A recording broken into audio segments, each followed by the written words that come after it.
পাকিস্তানে আন্তর্জাতিক ব্র্যান্ডের বিরুদ্ধে মামলার একটি রায় ঘিরে সৃষ্টি হয়েছে নানা আলোচনার। কফি জায়ান্ট স্টারবাকস আইনি লড়াইয়ে হেরে গেছে পাকিস্তানের স্থানীয় ব্র্যান্ড সাত্তারবক্সের কাছে। প্রায় 12 বছর ধরে চলা ট্রেডমার্ক মামলার পর আদালত সাত্তারবক্সকে বৈধ ঘোষণা করেছে। এই রায়কে অনেকে বলছেন বৈশ্বিক কর্পোরেট শক্তির বিরুদ্ধে স্থানীয় সৃজনশীলতার জয়। স্টারবাকসের অভিযোগ ছিল সাত্তারবক্সের নাম ও লোগো তাদের ব্র্যান্ডকে বিভ্রান্তিকরভাবে অনুকরণ করছে। সবুজ বৃত্তাকার লোগোর ভেতরে থাকা গোফওয়ালা মানুষের ছবি দেখে অনেকে স্টারবাকসের বিখ্যাত মৎস্যকন্যার সঙ্গে মিল খুঁজে পান। নামেও ধ্বনিগত সাদৃশ্য থাকায় তারা দাবি করে এতে স্টারবাকসের ব্র্যান্ড ভ্যালু ক্ষতিগ্রস্ত হচ্ছে এবং আর্থিক ক্ষতির আশঙ্কা রয়েছে।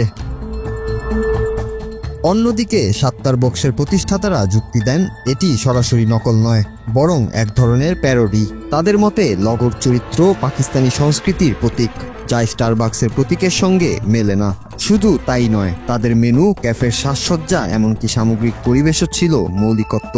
যেমন বেশরম বার্গার বা লক পিজার মতো নামকরণ তরুণদের আকৃষ্ট করেছে এবং এটি সাংস্কৃতিক প্রতীকে পরিণত হয়েছে।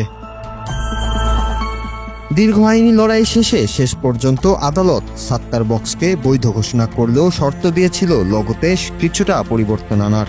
তারপরও স্থানীয় ব্র্যান্ডটির এই জয়কে অনেকেই দেখছেন প্রতিরোধের প্রতীক হিসেবে। বিশ্লেষকদের মতে এটি প্রমাণ করে যে স্থানীয় সংস্কৃতিভিত্তিক সৃজনশীলতা আন্তর্জাতিক ব্র্যান্ডের ছায়াতেও টিকে থাকতে পারে, যদি তা সমাজের ভেতর গ্রহণযোগ্যতা পায়। Nur Raju, Bangla TV news desk.